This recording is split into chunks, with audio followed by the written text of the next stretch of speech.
¿qué tal? Amigas, amigos, televidentes en Extra Plus, un gusto saludarles, darles la bienvenida a esta edición de Adelante Nicaragua en esta semana que estamos dedicando a recordar por qué 14 y 15 de septiembre son fechas importantes que recordamos todos los años.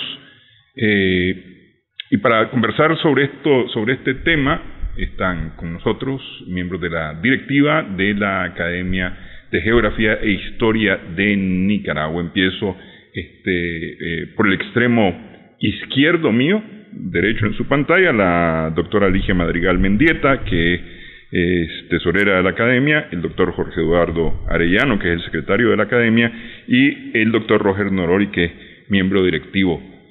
A los tres, muchas gracias por estar en esta edición con nosotros.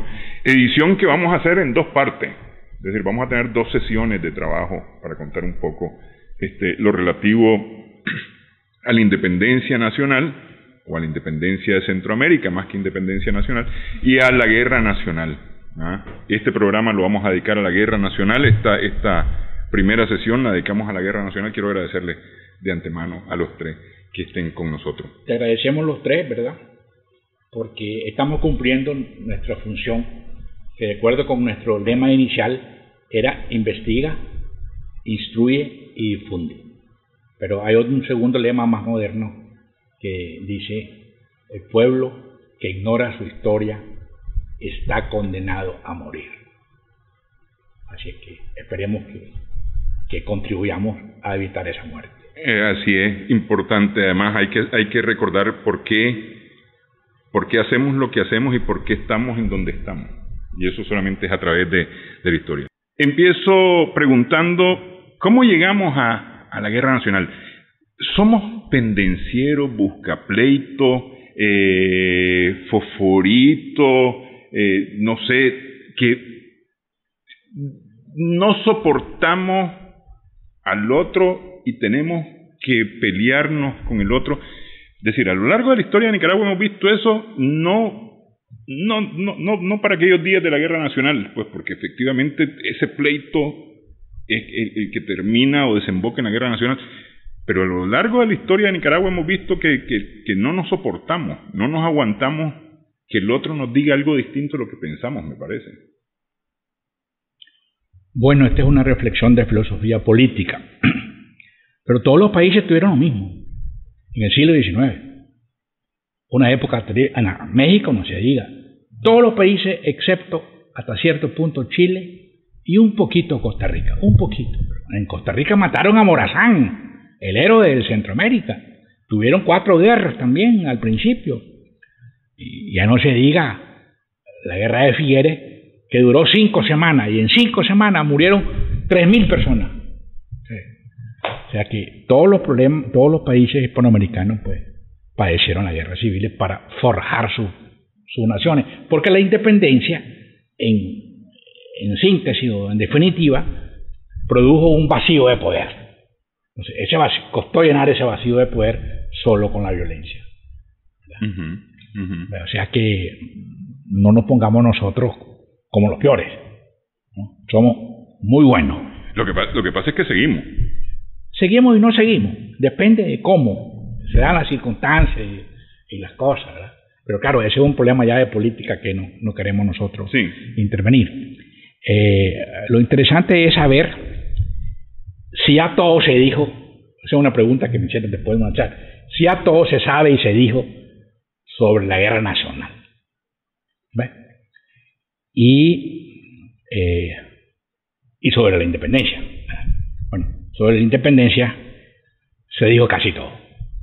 Pero no hay casi nada que descubrir, ningún documento relevante, ya hay muchas monografías, Además, una independencia que, como decía anteriormente, no fue independencia, fue una proclamación transitoria y que después se desencadenó la guerra civil, etc. Bueno, pero ese periodo de 1808, cuando comienza la independencia, pues capturan a Fernando VII, termina en 1824 con la derrota de los españoles en Ayacucho por Bolívar.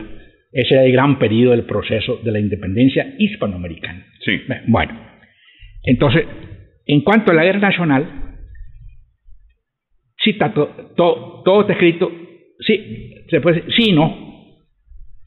Sí, todo lo que debe saberse y todo lo que ya está escrito.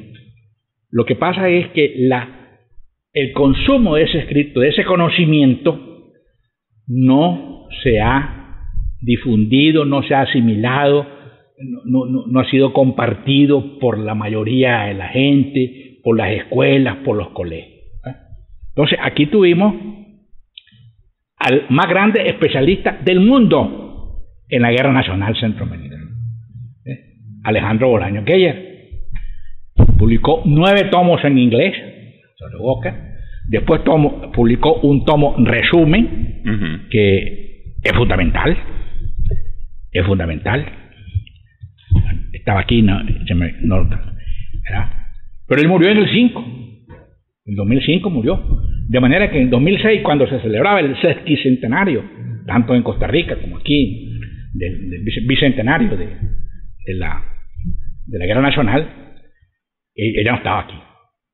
Entonces comenzaron a editarse libros desde el 6 hasta hace poco, hasta el año pasado. Este es el último libro publicado, presentado en Costa Rica en octubre de 2019. 40 libros. 40 libros. ¿Dónde más se publicaron libros? En Costa Rica. 5 novelas, estudios, etc. Uno en Honduras, uno en El Salvador, este es el de Honduras, sí.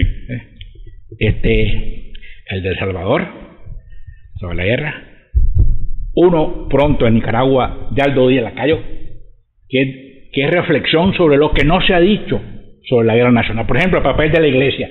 No hay ningún estudio sobre el papel de la iglesia y Walker. No hay. Hay documentos, hay cosas, hay un presbítero, hay un vicario que era, por cierto, era tico, que apoyó a Walker de León porque no había obispo, etcétera, etcétera. Entonces, Aldo señala los puntos claves que se necesitan establecer y que faltan y que todavía no se han hecho.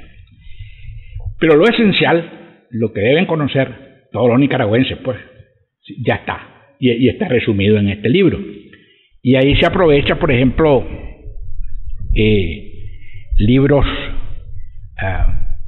surgidos en inglés, pero en varios países.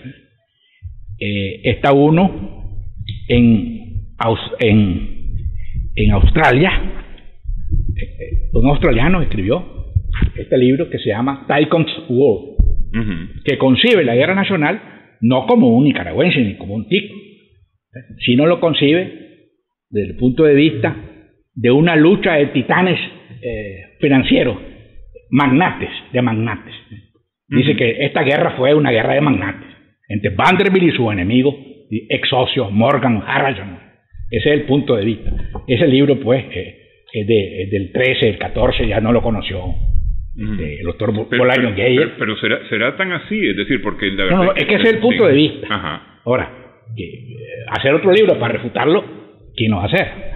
Ahora, en Estados Unidos salió este libro de Brady Harrison, Agent of Empire, William Walker, ¿verdad? Pero el tema es interesante, y su imperio en la literatura norteamericana, o sea, en obras de teatro, en poemas, en novelas. Hay 10 novelas sobre Walker en inglés. Entonces, esas novelas no las tenía el doctor Bolaño Geyer, yo sí las tengo, ya hace tiempo. Y además, aquí en este libro hay un capítulo sobre Walker nuevo, con un nuevo punto de vista, porque este autor es gay y pretende demostrar que William Walker, en ese capítulo de este libro, era gay. Entonces, interesante. Sí. El conocimiento continúa, no se puede estancar.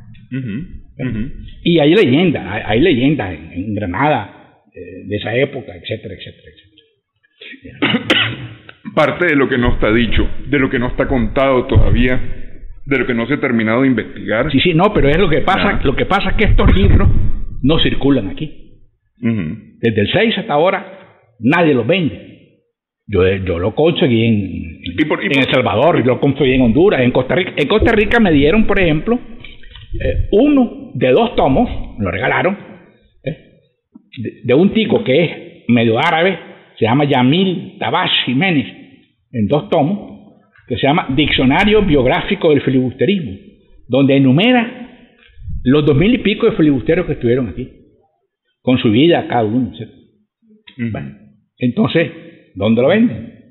Y eso que carga de errores, porque él es un aficionado, pues no es un historiador. Entonces él mete como filibustero, lo identifica a norteamericanos y a extranjeros que vivían en Granada desde 1840. Okay. ¿Comprende? Sí. ¿Qué cosa es un filibustero? Porque, es decir, hablamos de filibustero. El primer capítulo introductorio de mi libro define qué fue filibustero. ¿Ves? ¿Qué? El filibusterismo duró de 1840 y pico, como producto del Destino Manifiesto, hasta 1860, antes de la Guerra Civil de los Estados Unidos.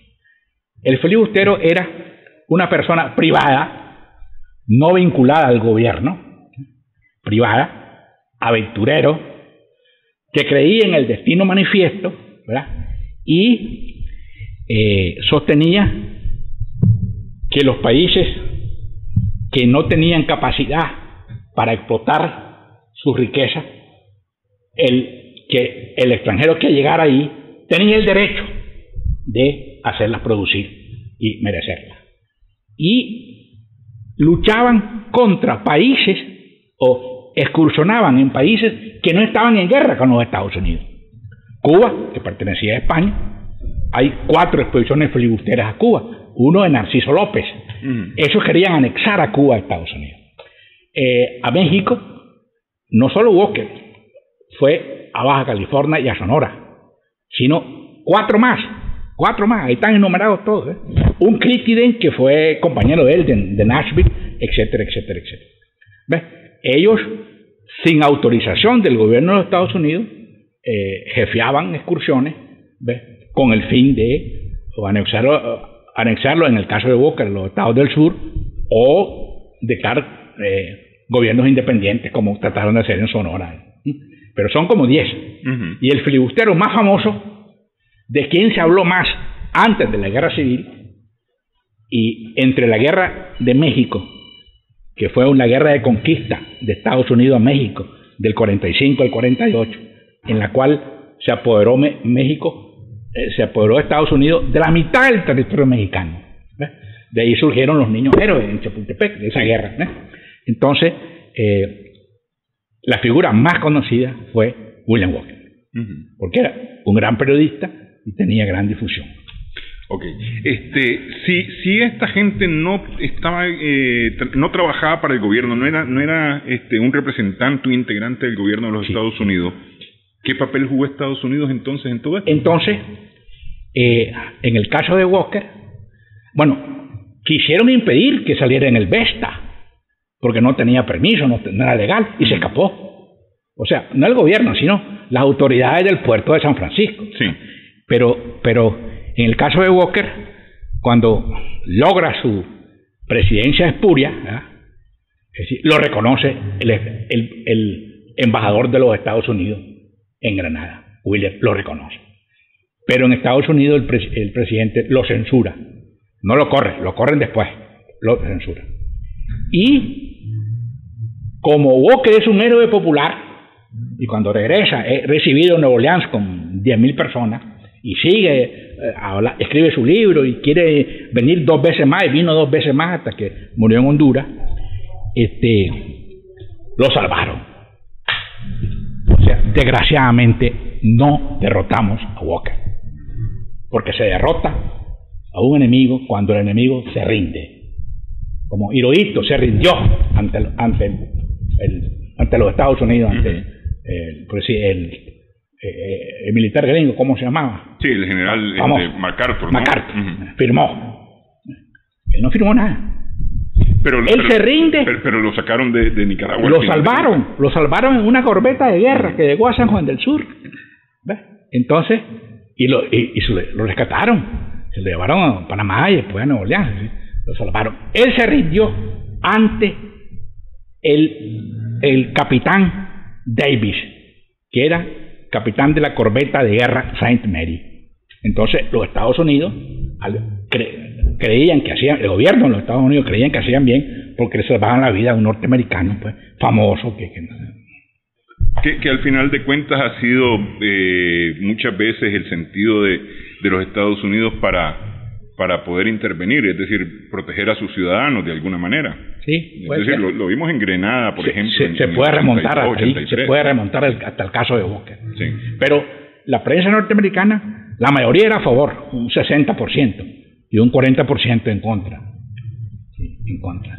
Bueno, si me permiten, vamos a hacer una primera pausa en esta edición de Adelante Nicaragua. Conversamos con la doctora Ligia Madrigal, el doctor Jorge Eduardo Arellano y el doctor Roger Norori, miembros de la Academia de Geografía e Historia de Nicaragua.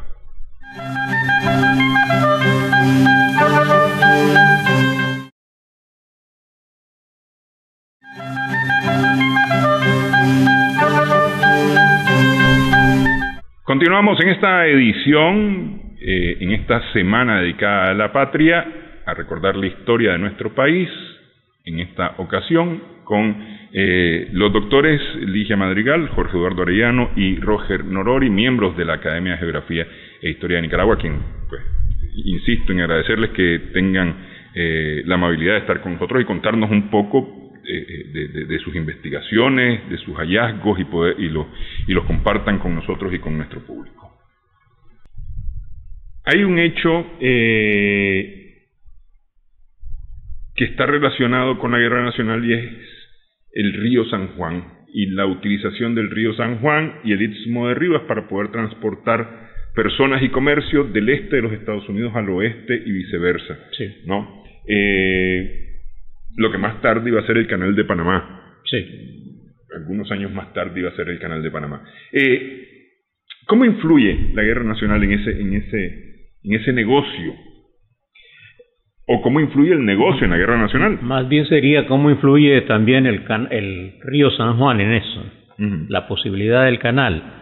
Bueno, es una historia larga que vamos a tratar de resumir, hacerlo breve, porque la historia del río San Juan en la historia de Nicaragua empieza con la ruta del desaguadero famoso que Gil González Dávila buscaba allá por 1522, 23, ¿no? Los granadinos la empezaron a utilizar muy discretamente en 1539 como ruta comercial, ¿verdad? Tardó en afianzarse, pero ya quedó la figura del río San Juan como una vía de comercio durante toda la época colonial. Y en el siglo XIX va a renovarse esa imagen porque junto con la revolución industrial, la revolución industrial en el siglo XIX está creando una gran cantidad de comercio que tiene que llegar lo más rápidamente a alguna parte, ¿no? a los mercados de destino, ¿no? Y en ese sentido, pues, para las potencias, el río San Juan, pues, cumpliría una función vital para ese tipo de cuestiones, ¿no? Se agrega a este asunto también otra que tiene que ver propiamente con la historia de las colonias norteamericanas en aquel momento, que es el traslado de personas de la costa este a la costa oeste, buscando tierras. Hay una gran migración de personas que vienen desde Europa y buscan tierra donde quedarse, donde habitar. Está la fiebre del oro. Sí, la fiebre del oro fue el puntillazo de todo eso, que es en 1548 prácticamente, ¿no? Pero antes de ese año, mucha gente ya ha pasado para lo que se llama la conquista del oeste, prácticamente, ¿no? A ocupar territorios en California, ¿no? Pero es una tierra llena de tantos peligros, con tantas tribus indígenas que reclaman propiedad sobre su territorio, porque es de ellos en todo caso, secularmente, ¿no? Y entonces se piensa en una vía interoceánica, en ese caso, para el traslado de personas. Una alternativa de ellos es el río San Juan, precisamente. Entonces se agrega también eso, ¿no? a esta cuestión. Todo eso prácticamente es un fenómeno social, se puede decir, y coetáneo de lo que será la Guerra Nacional a partir de de la Guerra Civil en 1854 y después la Guerra Nacional. Es decir, es parte de ese mismo contexto histórico, ¿no? En todo caso, ¿no? Es decir, además de las razones políticas, hay pesos y centavos de por medio. Claro que sí. Entonces, ahí es donde se termina entonces de juntar esa visión por el canal interoceánico también. Ya Inglaterra ha establecido algunas pautas al respecto, ocupando desde el tiempo de la colonia la costa atlántica nicaragüense, pero no ha podido quedarse en el territorio prácticamente, ¿no? En el siglo XIX lo que va a suceder es que en 1849 los ingleses, detrás de los misquitos, van a invadir el puerto de San Juan del Norte, reclamando que la propiedad del reino Mosco llega hasta ahí. Pero los ingleses lo que están esperando es que también los misquitos le ayuden a apropiarse de la posible ruta canalera. William Walker posiblemente no sabía lo que se iba a encontrar, se encuentra con el canal, la posibilidad del canal, cuando llega a Rivas la primera vez en 1854, y él sabe que tiene que apoderarse de esa ruta también, que es tan neurálgica, porque le va a garantizar el tráfico de tropas, la llegada de tropas. Como hay una alta migración de gente que viene de los Estados Unidos buscando cómo pasar al oeste, entonces él quiere aprovechar ese trasiego de pasajeros y lo logró, que muchos se quedaran a su servicio en Nicaragua, ¿no? Entonces eso es lo que vuelve importante al río San Juan, en todo caso, como el abastecimiento de tropas para William Walker, como el tráfico de vapores también constante para que le llegue aprovisionamiento de armas y municiones constante. Y por eso cuando los ticos se toman el río San Juan, le dan un golpe de gracia prácticamente a las aspiraciones de Walker, en términos tácticos, de seguir controlando eso y garantizarse pues la llegada de más posibles soldados a su servicio. ¿Okay? Entonces, en ese sentido es muy importante, ¿no? Y va a seguir siendo importante porque prácticamente la firma del tratado Cañas-Jerez entre Nicaragua y Costa Rica se va a firmar precisamente teniendo como visión los ticos que es necesario para ellos también la ruta usufructuar esa ruta. Sí, la ruta del río San Juan. Una de las propuestas que hacen los ticos es denos el río San Juan, la mitad del lago de Granada, junto con el territorio de Guanacaste, y ya está. Esa es la primera propuesta, ¿no? O una de las propuestas iniciales, ¿no? Claro que en las negociaciones se llegó a lo que después se quedó en la delimitación de las fronteras, que tuvo grandes problemas. Todavía hoy día seguimos en esta, ¿no? Pero lo que estamos entonces refiriendo es cómo esa ruta ha tenido un perfil sumamente protagónico en la historia de Nicaragua, prácticamente desde la fundación de la provincia de Nicaragua. Lo sigue teniendo ahora mismo todavía, ¿no? Y por tanto fue un elemento sumamente determinante en la Guerra Nacional, por supuesto. ¿Tan determinante como para provocar esa guerra nacional? Tan determinante sí, porque Inglaterra, al momento de invadir San Juan del Norte en 1548, antes de comenzar la guerra civil entre legitimistas y democráticos, está pensando en ocupar la posible ruta del canal, en 1848.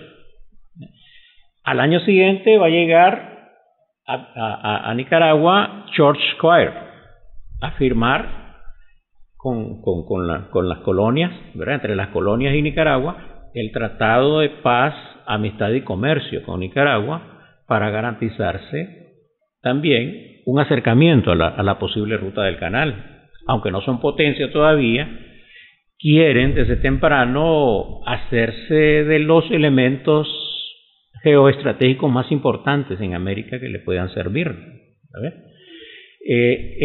Para 1850, detrás de la firma de ese tratado con las colonias norteamericanas, está también ya la firma con la Compañía Accesoria del Tránsito, que es En todo caso, ya el inicio del funcionamiento del canal por Nicaragua. El canal por Nicaragua funcionó prácticamente con la firma de ese tratado de 1850 a 1855, cuando lo cerró William Walker, ¿verdad?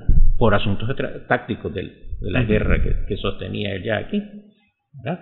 Funcionó, garantizó el tráfico de pasajeros, garantizó el que le llegaran soldados potenciales a William Walker, ¿verdad? Y lo único que no garantizó es que la compañía accesoria del tránsito no le pagó, no honró el contrato, porque tenía que pagarle a Nicaragua cada año $10,000, ¿verdad? Por el uso de la ruta, que nunca lo cumplió, pues, ¿no? Entonces sí, hay un interés potencial por el canal, en ese caso de parte de las potencias, que se vuelve en el ambiente de la guerra más bien una cuestión sumamente estratégica para William Walker, ¿verdad?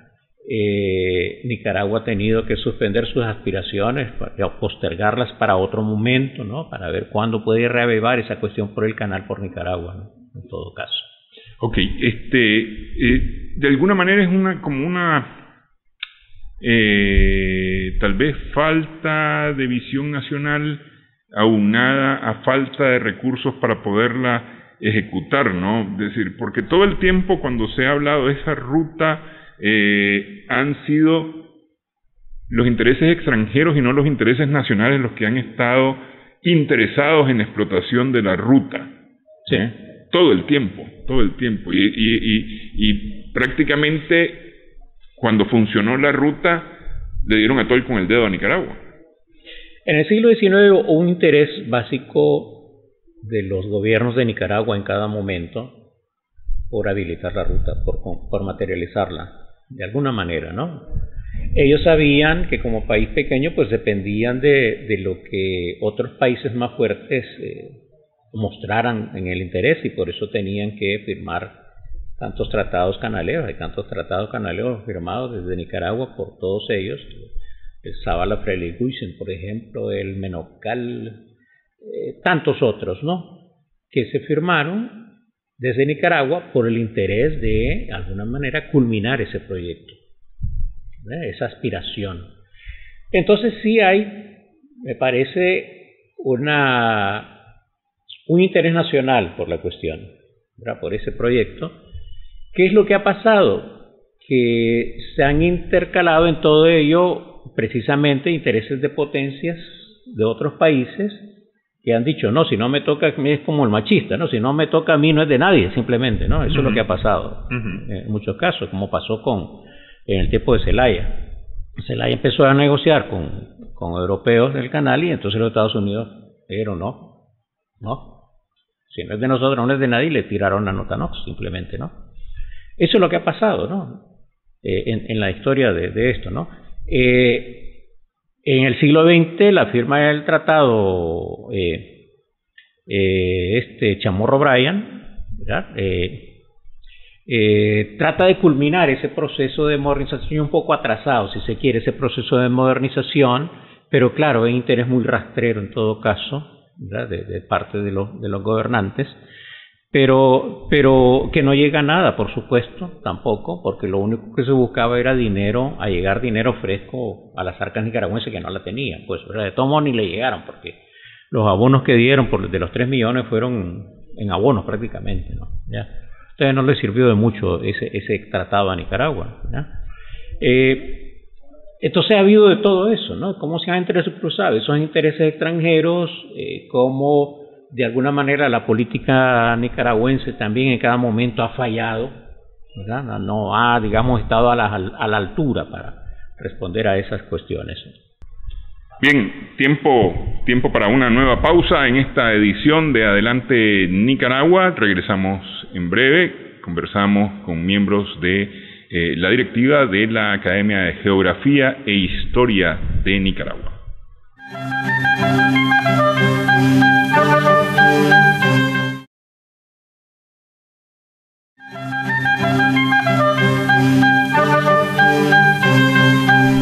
Seguimos en Adelante Nicaragua, en Extra Plus, en esta edición que estamos dedicando durante esta semana a los acontecimientos que hacen que septiembre sea el mes de la patria. Debería de ser realmente todo el año, me parece a mí, ¿verdad, doctora? Claro. Todo el año debería ser el año de la patria. Sin embargo, bueno, pues se celebra septiembre el mes de la patria, y esta semana, los días antes, después, dependiendo en qué día caiga, 14 y 15, a la semana de la patria, ¿no? Pero deberíamos de celebrarlo todo el tiempo, y justamente por ahí voy en esta parte del programa.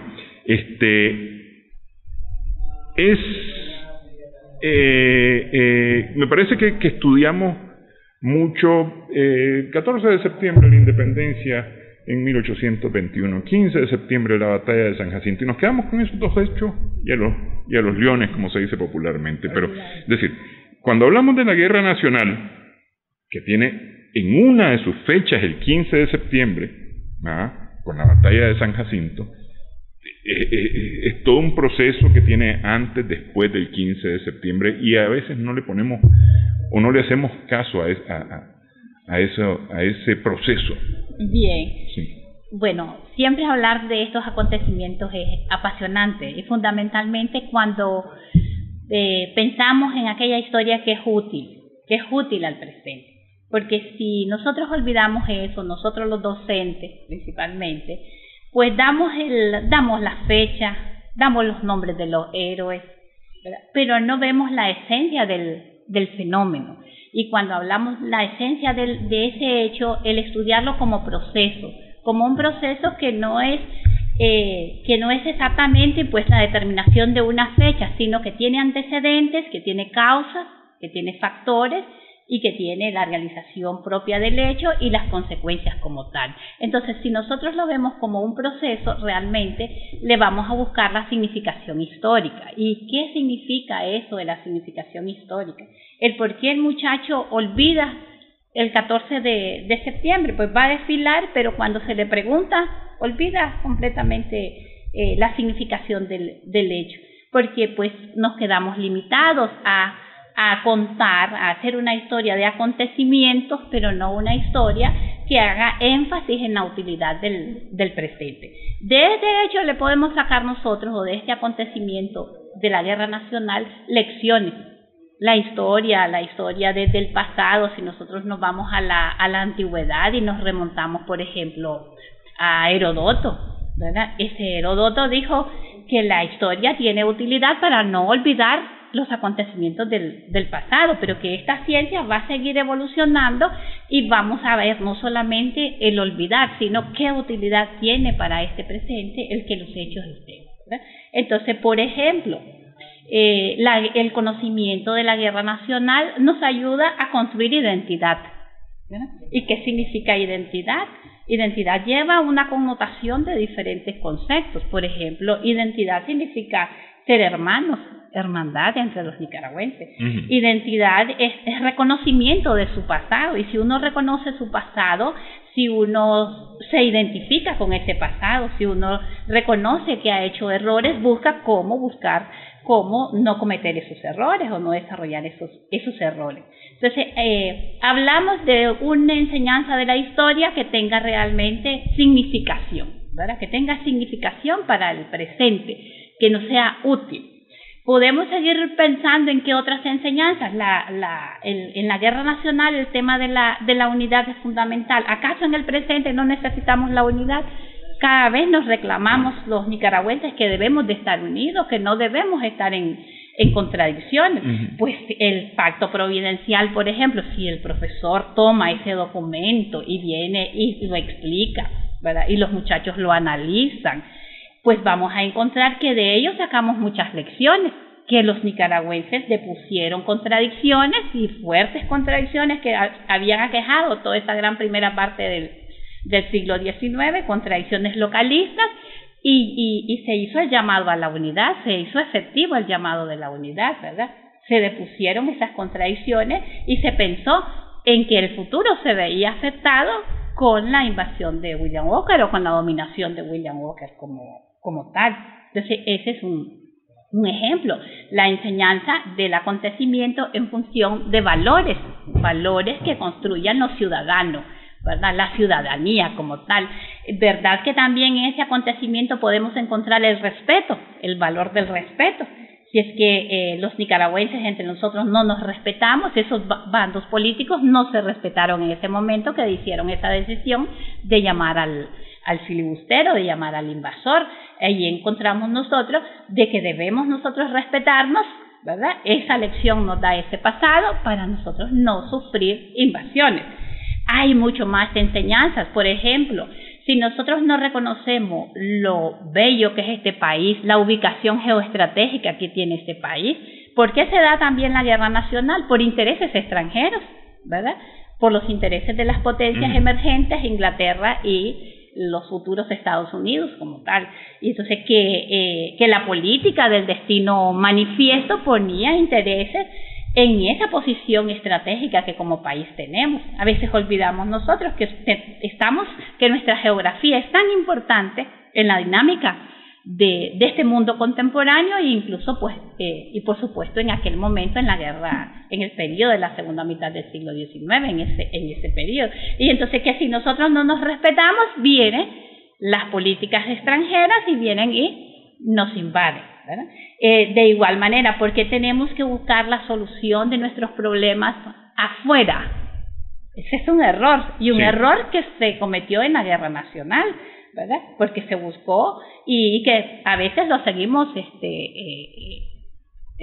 practicando, que buscamos cómo buscar nuestras soluciones en regímenes políticos, ¿verdad? En pensamientos esquemáticos de fuera, ¿verdad? O que nos van a resolver nuestros problemas afuera, y de ello pues nosotros debemos de aprender, ¿verdad? Y no seguir cometiendo esos errores. O que tenemos que esperar la aprobación desde afuera para lo que debemos de hacer aquí. Claro, entonces ahí yo le estoy hablando entonces de un elemento muy importante que a partir del estudio de la guerra nacional, que es la soberanía. La guerra nacional, la solución de la guerra nacional nos dijo que nosotros somos ¿qué? Un país soberano. Y como país soberano merecemos respeto y merecemos que nosotros mismos nos respetemos acá. Una gran lección. Si se le dice al chico todo eso, ¿verdad? El chico comienza a valorar la importancia que tiene el acontecimiento y decir, no volvamos a entrar en esas contradicciones como nicaragüenses, evitemos todas esas malas lecciones, ¿verdad? Porque de las malas lecciones no es solamente repetir lo glorioso, ¿verdad? Sino las causas que nos llevaron a esas contradicciones internas entre los nicaragüenses y que nos trajo pues la amenaza de la pérdida de la libertad. Por ejemplo, si desde la independencia se proclamó la abolición de la esclavitud, nosotros vamos a encontrar que con William Walker, ¿verdad?, se impone nuevamente la esclavitud. ¿Y qué significa la imposición de la esclavitud? Cuando no se analiza el fenómeno histórico, el acontecimiento histórico de manera correcta, pues se lee y se impone el idioma inglés. Me salen algunas conclusiones de muchachos muy jóvenes, y entonces hablaríamos inglés. Y sería bueno que hablemos inglés, dicen algunos, sí. Erróneamente, porque no están viendo la dimensión de lo que implicaba la esclavización y que todo ese pueblo centroamericano iba a ser esclavo, ¿verdad? Entonces, el fenómeno de lo que implica la libertad, ligado siempre a esa soberanía como tal. Otra enseñanza que se puede destacar, por ejemplo, la unidad centroamericana, a partir de esas consecuencias que generó esa guerra, ¿verdad?, interna entre los nicaragüenses, y que se da la invasión, pues están presentes los intereses centroamericanos, para ser más claro, y dentro de esos intereses centroamericanos, porque no solamente Nicaragua iba a ser sometida a la esclavitud, estaba amenazada toda la región. Entonces, en ese sentido, pues la ayuda de los ejércitos centroamericanos, de los hermanos países centroamericanos, pues fue efectiva. Yo no digo que sea posible actualmente que nosotros nos unamos en una federación y que nos unamos como Centroamérica como tal políticamente, pero que sí podemos seguir aprovechando, ¿verdad?, la unidad en términos para el desarrollo económico, con los programas que nosotros tenemos, el aprovechamiento, por ejemplo, de todas las políticas económicas de unidad que funcionan, de los tratados de libre comercio, con justicia, ¿verdad?, hacer funcionar pues a a esa Centroamérica que desde históricamente pues tenemos un lazo que es ser mesoamericanos, ¿verdad? Que tenemos ese lazo común en términos culturales. Somos la sociedad del maíz, la sociedad que busca, ¿verdad?, en términos de progreso salir adelante, ser países pues verdaderamente libres independientemente en términos económicos, ¿verdad? Entonces tenemos muchísimas enseñanzas que podemos nosotros sacar, y no solamente ir a contar el cuentecito que se dio en la batalla de San Jacinto, ¿verdad? Sí. Sino podemos, a partir de valores, podemos ir nosotros viendo, ¿verdad?, cada uno de estos elementos que aportan a ser un mejor nicaragüense, ¿verdad?, a ser un ciudadano que realmente trabaje por Nicaragua. Pero bueno, eso es lo que deseáramos que ocurriera, o cómo aprender de lo que hicimos, ¿no? Para justamente no repetir y sacar lo que se puede sacar de provecho de esto. Ya mencionábamos los valores, especialmente los valores, pero no ocurre. No sé si en universidad tal vez para historia sea un tema más específico, pero yo creo que en ninguna carrera se toca esto con profundidad, con detalle. Vemos así brochazos de todo, ¿no? Y lo vemos muy rápido. De repente me parece que por ahí es donde nos perdemos y dejamos de entender las cosas. Claro, sí, o sea, ese es un llamado. La historia de Nicaragua debe ocupar un lugar, ¿verdad?, específico, ¿verdad?, claro, dentro del pensum, no solamente de primaria, de secundaria, sino a nivel de las universidades, de todas las universidades del país, porque sin el conocimiento de nuestros acontecimientos, de nuestro proceso formativo como tal, no hay reconocimiento de ese pasado y no hay identidad, por lo tanto. Sí. Entonces ahí nos hace falta la identidad. Entonces eso debe ser una preocupación de todos los sistemas educativos, ¿verdad?, de que nosotros realmente pongamos atención en que la ciencia histórica es útil a este presente, ¿verdad?, que la ciencia histórica no es que te llenes de un sinnúmero de datos y que sea ducho, dices, en el pasado. Puedes conocer mucho el pasado, pero sin utilidad hacia ese presente no estás haciendo nada, no se está haciendo nada, ¿verdad? Entonces es importante, ¿verdad?, que se tome en cuenta, y el tipo de enseñanza, como refería anteriormente, que no sea la enseñanza en el hecho o la celebración de la fiesta. Está muy bien decir fiesta, ¿verdad?, está muy bien, pero el conmemorar significa ¿qué? El recuerdo. Y que ese recuerdo, ¿verdad?, dice que a veces nosotros los nicaragüenses nos olvidamos mucho del pasado, sino que ese recuerdo esté presente para ser mejores ciudadanos, ¿verdad?, para tener mucho mayor compromiso con Nicaragua, por ejemplo. Entonces, que esos temas sean temas que nos unan como nicaragüenses, ¿verdad?, que ese pasado nos una como nicaragüenses, nos ayude al porvenir. La historia ayuda al porvenir, ¿verdad? Esa es la significación que debe dimensionarse del acontecimiento de la guerra nacional. Sí, okay. Vamos a hacer una pausa en esta parte del programa. Voy a volver con usted en breve, doctora. Regresamos, estamos conversando en esta semana en Adelante Nicaragua, a propósito de las celebraciones que tenemos 14 y 15 de septiembre, lo que provoca este mes dedicado a la patria.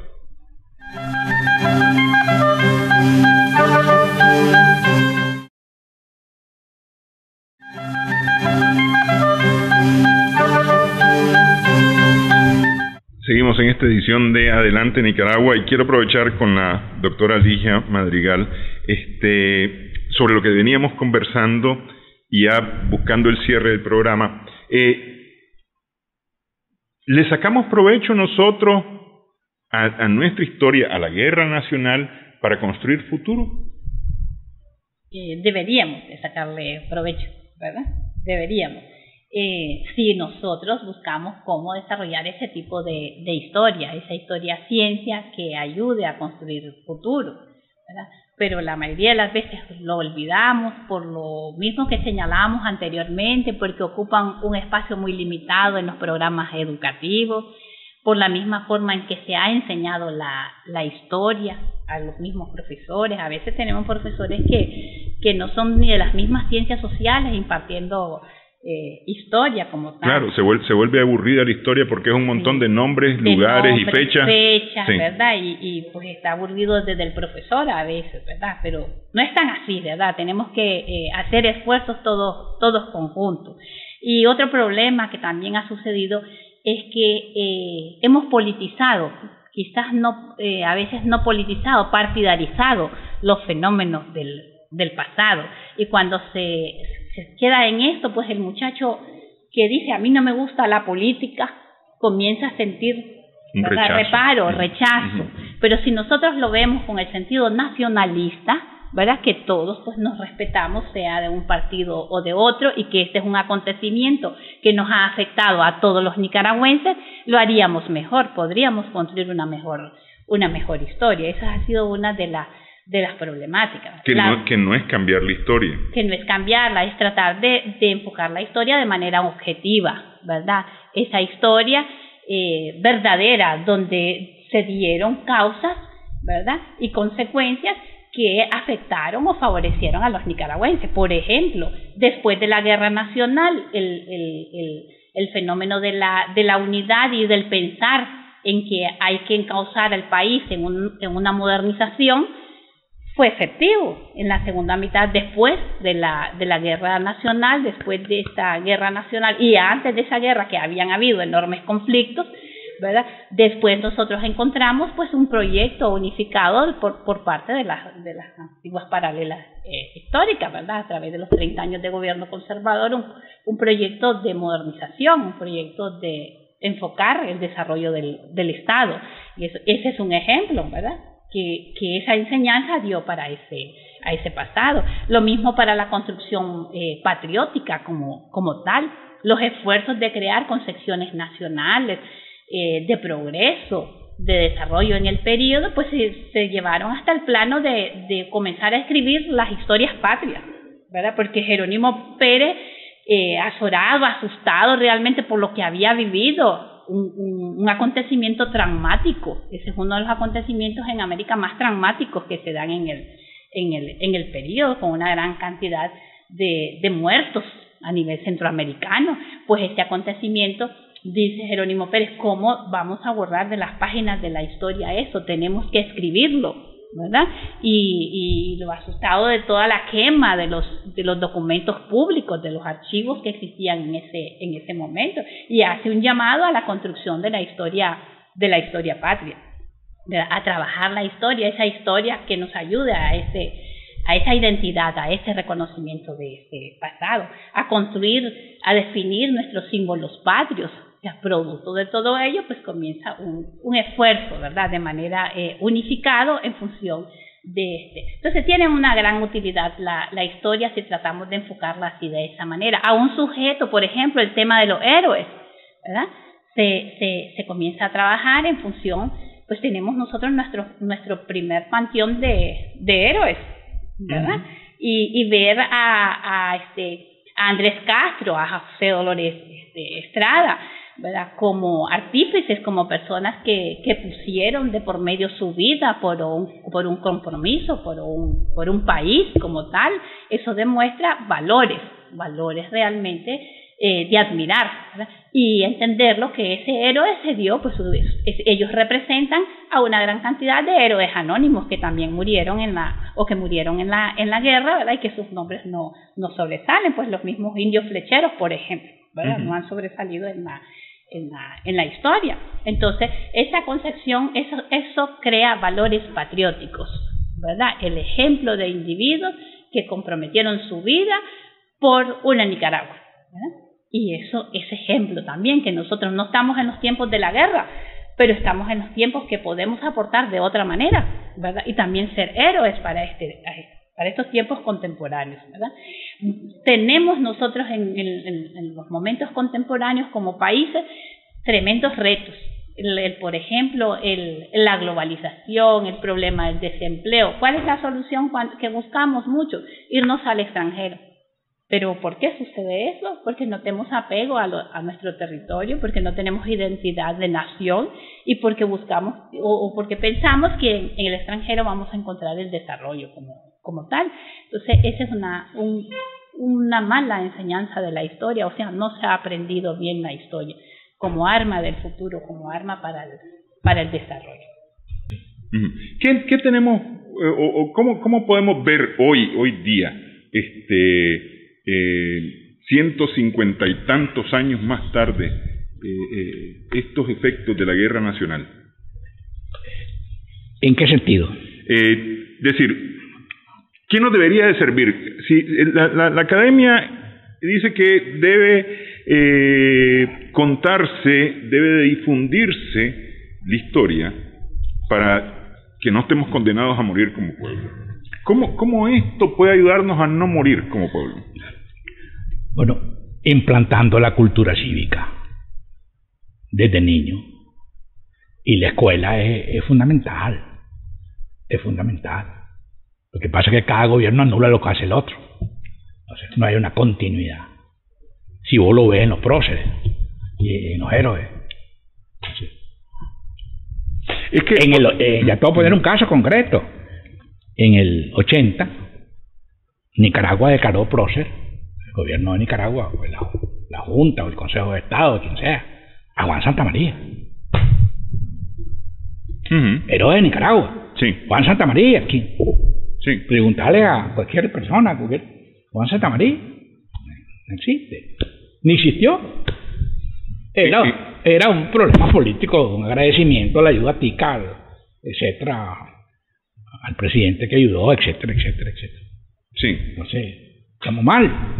Sí. Haciendo héroes que no lo son. Ok. Es que le pregunto porque me voy con lo que decía yo al inicio del programa, mi primera pregunta del programa. Y cada vez que nos peleamos los nicaragüenses porque no estamos de acuerdo en las ideas, en los hechos y demás, algunos o varios salen corriendo a buscar a los Estados Unidos. Y esto fue lo que sucedió con la venida de Walker, de alguna manera. Necesariamente. No necesariamente.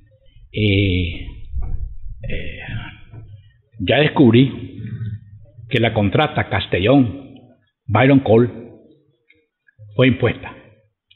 Sí, los leoneses deben estar felices de esta reivindicación, porque siempre se les ha achacado que ellos trajeron a los filibusteros. Sí y no. Hay que matizar las cosas. Es decir, la guerra nacional era inevitable. Inevitable. La causa es de los Estados Unidos en su expansionismo. Por todos lados. Filibusterismo, esclavismo, anexión a Texas, guerra conquista con México. Y estaba la comunicación con California. La fiebre del oro. Y viene la compañía del tránsito. Entonces, la compañía del tránsito provoca la guerra nacional. ¿Qué pasó? Bueno, es decir, Castellón no podía ganarle a Chamorro y Chamorro no podía ganarle a Castellón. Era un empate. Pasaron 9 meses sitiando Granada y no pudieron. Entonces, tenemos que ayudar, que pedir ayuda, tal vez sanamente, porque eran contratos, pero no previeron la magnitud de Walker. No vieron sus verdaderas intenciones, ¿verdad? Entonces, Muñoz dijo, sí, bueno, pues que nos colabore, pero repartimos sus hombres en varias columnas. Entonces Walker dice, no, me voy de regreso, tiene que ser único nuestra falange, etcétera, etcétera, etcétera. Entonces hay 3 firmas de la contrata y las condiciones las exige Byron Cole, que es amigo de Walker y periodista, etcétera. Entonces Byron Cole había venido pues con otro empresario, un empresario que iba a California, a Honduras. Entonces yo veo que era inevitable. Ahora, el hecho de que en la guerra civil hubiese extranjeros ayudando era normal. Bolívar tenía extranjeros, ingleses, etcétera. Y en la guerra civil había gringos no filibusteros, sino aventureros gringos de parte de los dos bandos, tanto de Jerez como de Chamorro. Y el primer médico afroamericano graduado en los Estados Unidos, en Chicago, el primer médico, que había discriminación y había esclavitud, se vino a Nicaragua y se puso de parte de los leoneses, y era médico de los leoneses, de Jerez. Y fue en el sitio se llama el Dr. Peck, en el sitio de Granada, quiso combatir, le dijeron no vaya a combatir, usted es médico, se metió y en una caraboya, otro gringo del lado de Chamorro le disparó un cañonazo, porque tardó mucho en cargar el libro, le reflejó aquí y lo mató. O sea, un gringo blanco matando a un gringo negro. En la guerra civil del 54, en Granada, en Jalteba. Entonces era normal esa ayuda, pues no es que yo justifique la venida de la fuerza, los engañaron, pues Castellón cayó pues en la red del expansionismo norteamericano. Se les quedaron con el mandado. Es correcto. Doctor Norrie, me dirijo a usted en esta parte del programa, porque lo que estuvimos conversando en la parte anterior acerca de la influencia del comercio y especialmente de esa ruta que podía unir Atlántico y Pacífico, tuvo una enorme influencia en la Guerra Nacional. Hoy día sigue siendo tema de debate y tema todavía que arde establecer esa ruta, aunque existe el Canal de Panamá, poder establecer esa ruta entre el Atlántico y el Pacífico. Es muy plausible que todavía esté el interés. Yo creo que sí, porque en todo caso este mercado globalizado ha actualizado de alguna manera esas rutas expeditas, ¿no? Es decir, la cantidad de mercaderías que pasan de un océano a otro en el Panamá es enorme. Ahora mismo está tratando de hacer algún otro proyecto, en este caso de saneamiento de aguas, ¿verdad? Panamá. Entonces, el hecho es que ese mercado globalizado es muy exigente, muy demandante en muchos casos, y yo creo que siempre es necesario. Ahora, si me lo preguntas, Néstor, a mí, yo digo, ¿qué es lo más conveniente para Nicaragua? ¿Más que un canal? Hombre, yo digo que es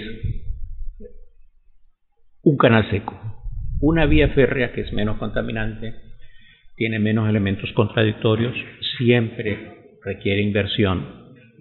Pero imagínate un ferrocarril con 1,5 kilómetros de largo trasladando contenedores de mercaderías de un lugar a otro, ¿verdad? Y el otro que va de regreso también de Corinto para Bluefield o para donde sea, ¿no? Creo que sería menos contaminante, menos inversión y de menos costo político, me parece a mí, ¿ya? Eso, y además ayudaría mucho a esa articulación definitiva entre el Atlántico y el Pacífico, ¿ya? Que se ha logrado mucho en eso, pero me parece que es importante también tomar en cuenta eso, ¿no? Entonces yo creo que siempre es de vigencia, pues, la cuestión de un canal, pero no pensemos un canal por el río San Juan, por cuanto ahora se imponen más que todo las cuestiones ecológicas, el interés por la preservación de la naturaleza y todo eso, ¿no? Pero podemos pensar en otras alternativas en todo caso. ¿Qué nos deja esa experiencia del siglo XIX, de la Guerra Nacional, hoy día? Es decir, desde ese punto de vista. Yo digo que no nos pongamos a pensar ni fijemos en lo que se llama, lo que los franceses llaman la historia acontecimental, es decir, el acontecimiento como tal, sino en el proceso, el entero proceso, cómo nace, cómo se desarrolla y cómo sigue. El canal ha sido interés, por eso te lo mostré de esta manera desde el principio, ha sido interés desde el principio con los españoles, desde 1523. El estrecho dudoso era eso, una búsqueda de una ruta de mar que pasara, atravesara lo que ellos no sabían que era otro continente, prácticamente, pero que les ayudara de alguna manera a llegar a las Indias orientales. Desde ese momento hay un interés. Sigue habiendo un interés después de 1539, cuando Machuca Suazo y Calero logran llegar hasta la desembocadura del río San Juan y logran llegar hasta Portobelo. Y demuestran que la ruta es factible. Con trabajos va a ir funcionando esa ruta de comercio, porque la que va a prevalecer va a ser siempre el Realejo como ruta de comercio. ¿Ves? Entonces siempre ha estado presente, porque en gran medida durante la colonia va a ser el río San Juan el que va a provisionar de mercaderías al comercio local y a la sociedad en Nicaragua, en la provincia de Nicaragua. Los cronistas hablan de eso y todos los informes que establecen que escriben los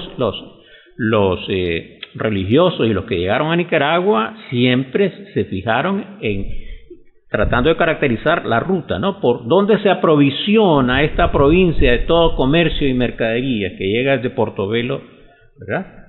Entonces siempre ha estado presente y va, como lo he dicho, a revalorizar su perfil en el siglo XIX con la Revolución Industrial, como sube su perfil prácticamente. Entonces, en ese sentido es que la ruta ha llegado a ser prácticamente una especie de aspiración nacional, no realizada, pero al fin y al cabo una aspiración nacional. Hay algo que ha logrado Nicaragua, ¿y sabes qué cosa es esto? Que después de todo, desde el principio Nicaragua estableció su posesión sobre la ruta y nadie se la discutió. Los ticos quisieron meter la mano ahí, pero nadie le discute ahora a Nicaragua la posesión sobre el río San Juan, simplemente. ¿Verdad? En ese caso, creo que ha estado siempre en la historia, ha sido parte de la historia esta ruta, ¿ya? Y seguirá siendo, me imagino yo, parte de la historia también. Y estos hechos, 1955, 56, 57, todavía hasta el 58, que suenan algunos disparos, ¿qué repercusión tienen a nivel internacional? Muchísima.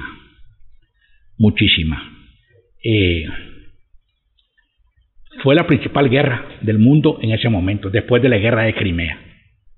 Indignó a Europa. Sí, Inglaterra, Francia, Bélgica, Holanda y España atacaron a los Estados Unidos.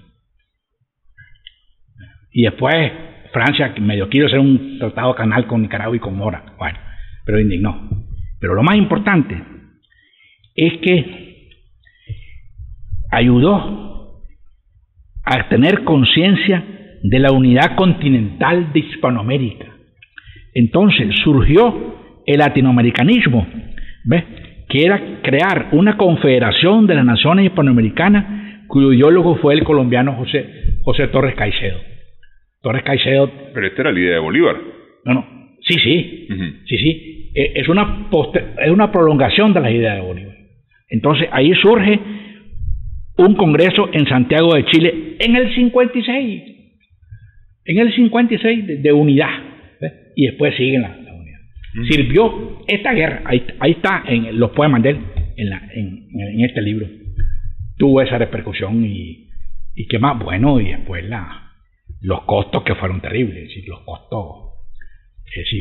bueno, pero lo más importante para nosotros, y es lo que debemos celebrar, es que fue el único momento en que los países centroamericanos, los gobiernos y los pueblos se unieron militarmente para luchar contra un enemigo común. Se unieron en una sola causa. Y nunca volvió a hacerse ni antes ni después. Eso es lo más importante. Bueno, les agradezco al doctor Norori, al doctor Jorge Eduardo Arellano, a la doctora Madrigal, por haber estado hoy con nosotros en esta primera sesión. Vamos a tener una segunda sesión de trabajo, esta vez relacionada a la independencia, a todos los hechos que yo tengo, y ustedes ya me contestarán en esa segunda parte. Yo tengo la percepción que nunca tuvimos independencia el 15 de septiembre de 1821, que hubo otra cosa y demás, pero bueno, ya lo veremos en esta segunda sesión. Quiero agradecerles esta primera sesión de trabajo, agradecer también a nuestras amigas, amigos televidentes por su sintonía en esta edición de Adelante Nicaragua.